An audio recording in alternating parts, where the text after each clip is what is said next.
ജീവിതമെന്ന യാത്രയിൽ ഓരോ സ്ഥലത്ത് പോകുമ്പോഴും ഓരോ ആൾക്കാരെ പരിചയപ്പെടും. അങ്ങനെ 5-6 മാസം മുന്നേ പരിചയപ്പെട്ട ഒരു ഭായിയുടെ അടുത്തേക്കാണ് ഞാൻ ഇന്ന് പോയത്. ഒരു മലയുടെ മുകളിൽ സൗകര്യമില്ലാത്ത ഒരു സ്ഥലത്താണ് അദ്ദേഹത്തിന്റെ താമസം.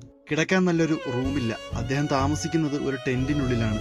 കറണ്ടോ അങ്ങനെ ഒരു സൗകര്യവും ഇല്ല. ഫോൺ ചാർജ് ചെയ്യാൻ വേണ്ടിയിട്ട് ഒരു ചെറിയൊരു സോളാർ പാനൽ ഉണ്ട്. എന്തിനേറെ പറയണം, ഒരു മനുഷ്യന്റെ പ്രാഥമിക കാര്യങ്ങൾ നിർവഹിക്കാൻ പോലും ആ ഒരു സ്ഥലത്ത് ഒരു സൗകര്യം പോലും ഇല്ല. ഇതൊക്കെ കാണുമ്പോൾ മനസ്സ് വല്ലാണ്ട് വിഷമിക്കും. എന്ന് പറയുമ്പോൾ ഇതും ഒരു ഗൾഫുകാരനാണ്.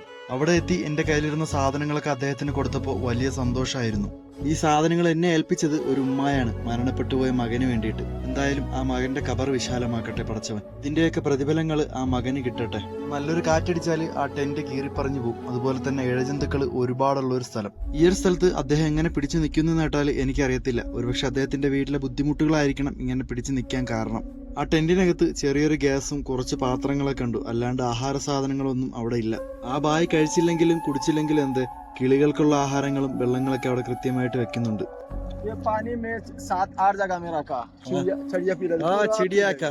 ബായ് പറഞ്ഞത് 7 സ്ഥലങ്ങളിൽ ഇതുപോലെ കിളികൾക്ക് കുടിക്കാൻ വേണ്ടിയിട്ട് വെള്ളം വെച്ചിരിക്കുന്നു എന്നാണ്. സത്യം പറഞ്ഞാൽ ഗൾഫ് നാടുകളിൽ ഇന്നും ഒരുപാട് ആളുകൾ ജീവിക്കാൻ വേണ്ടിയിട്ട് കഷ്ടപ്പെടുന്നുണ്ട്. ഈ വീഡിയോ കാണുന്നതിൽ പല ആൾക്കാരും കഷ്ടപ്പെട്ടിട്ടുമുണ്ട്, ഇപ്പോഴും കഷ്ടപ്പെടുന്നുമുണ്ട്. ഇത് നാട്ടിലുള്ള ആരും അറിയുന്നില്ല, സത്യം പറഞ്ഞാൽ അറിയിക്കുന്നില്ല. അപ്പൊ ശരിയെന്നാ, നമുക്ക് അടുത്തൊരു വീഡിയോ കാണാം. Tata, bye bye.